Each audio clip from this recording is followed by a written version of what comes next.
Okay, this is a video for someone who wanted to know how I tie wreaths. So first of all, I use these crimped metal rings. I use this green wire, and I just wrap the wire around the ring at some point.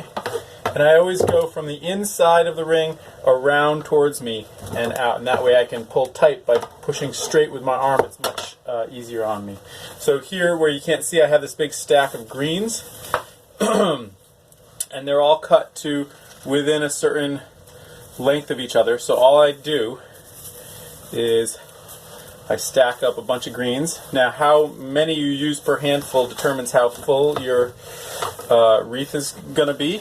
So I grabbed it about at the middle mark, and then I place it on top of the hoop so that it's about 1/3 inside, 2/3 outside, and then I wrap 1, 2, 3 times. And you can see how I can pull tight by pushing away from myself like that.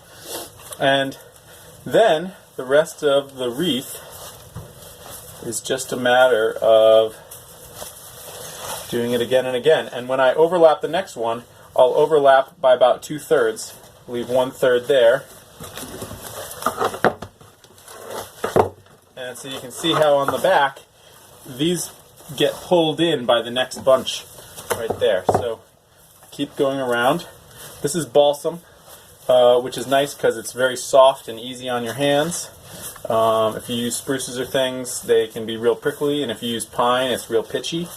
So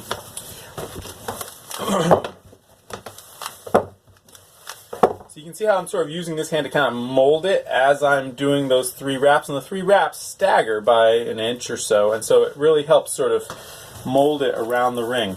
Now, if some of my greens are better quality than others, I always try and put the best quality looking ones on the top. These are all really nice, so it doesn't really matter, but let's say some of mine are muddy from being in the mud, I'll stick those in the back where they'll just be hidden and help flesh out the thickness of the wreath itself.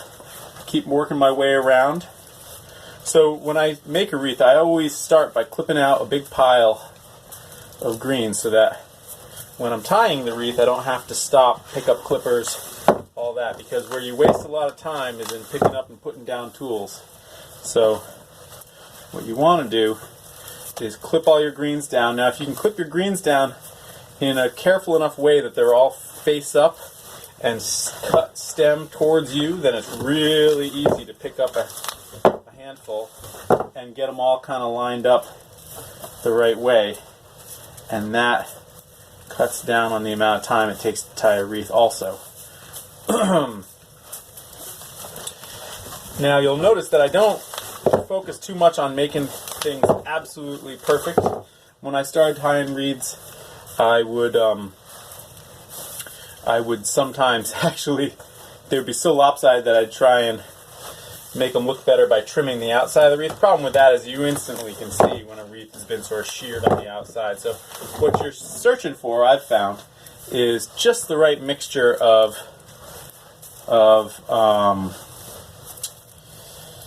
sort of perfectly imperfect. So it ends up with just the right amount of variation to look loose and relaxed and natural, but not so much that it looks sloppy and like you didn't know what you were doing. So a lot of that's, you can see that the bottom part can stagger, but the top part I'm creating this sort of even spray like this, but it's not perfectly precise. And you can see how quickly you get around towards where you started.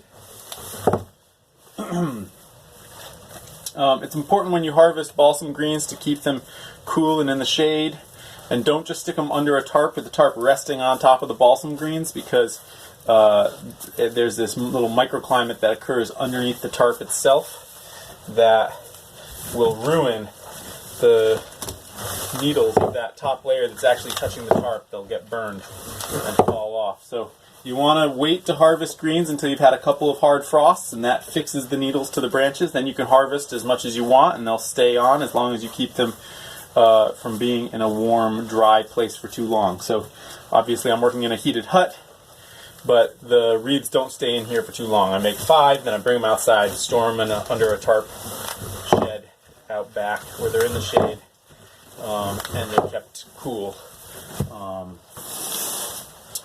So, what else can I tell you? It's important when you cut the stems, don't leave long stems that are sticking up, because they'll stick up out of the wreath itself. You want to cut them all short so that when these are bunched together, you see, the only thing sticking up is the floppy bits of the branches. So it's important when you're cutting down your stems to cut low to those junctures so that there's no long stem sticking out. As you get around to this first handful, you want to be tucking underneath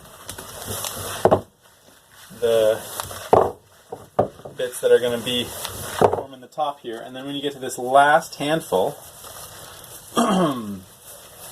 all you do,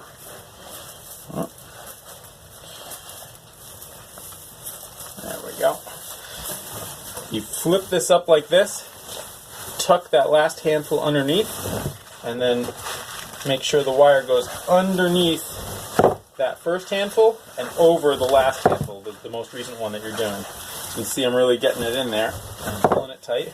And you can see how that whole thing just circles right around like that. And I flip it over. Right here is my last handful. Being careful not to cut your thumb with the clippers. You want to cut off the end here. And then what I do is I'll take the end of the wire, I'll poke it under the hoop, pull it tight, under the hoop one more time, and pull it tight again, and that crimps the wire and holds everything still. Then I go over an inch